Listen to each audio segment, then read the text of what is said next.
So that was the first point. You said control. Yeah, control. Say it with control. Okay. Is there a second point? Number two, say it with confidence. Confidence. Okay. How do I say something with confidence?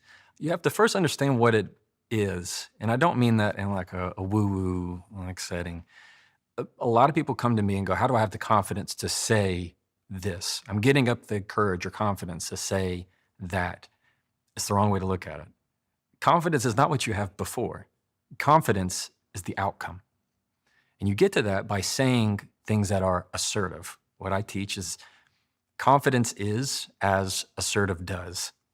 So when you learn how to use your assertive voice, the result is feeling confident. Like if I were to tell you right now, Stephen, I need you to feel sad. You have a hard time feeling sad. If I say, I need you to be afraid right now, you're like, what is there to be afraid of? Like you just can't conjure that feeling. Now, if I, for whatever reason, just gave you a elbow to the chest, you'd be like upset, right? You don't have to wonder what it's like to feel mad. You're gonna feel it. It's the same with confidence. You can't just conjure up the feeling of confidence. You only get it by doing assertive things. And the people that are most confident, I find, are the people that have done the thing already. So they have already said the assertive thing. They've already used their voice, because the more assertive they are, the more confident they're going to feel. That's the way it works. So you do it, you find confidence by using your assertive voice.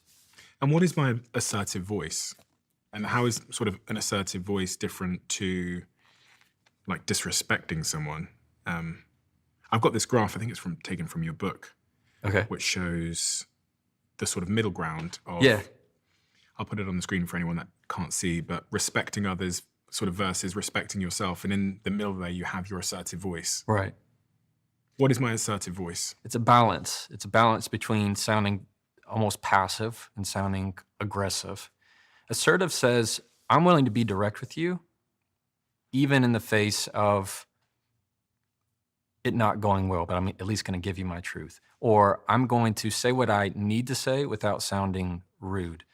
Whenever you are direct with someone, it's also very kind to someone. If I were to tell you and prep the sentence with, Steve, I'm going to tell you this because I know you can handle it.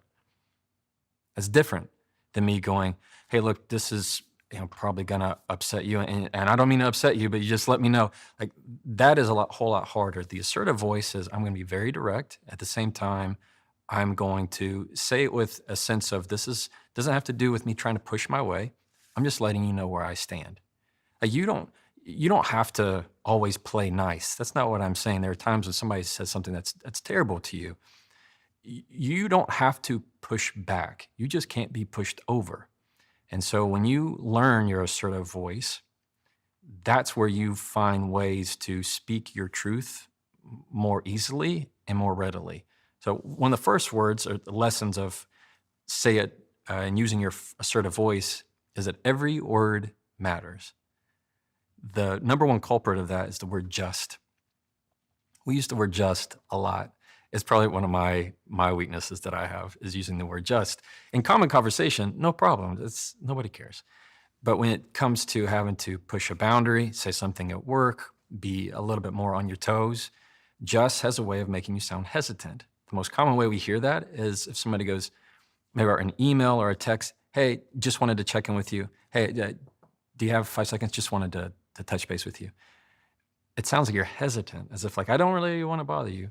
If you remove the word just, now you're leaning into it. So instead of, I just want to check in, I wanted to check in with you.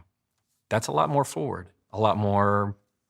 progress rather than just using the word just. But every little word matters. You've had those texts where somebody gives you like a whole paragraph. I don't know how to respond to this. What I teach is that the longer your answer, the more questions you're going to get, the longer that conversation's going to go, the longer the argument's going to go. So you have to find ways to say more with less.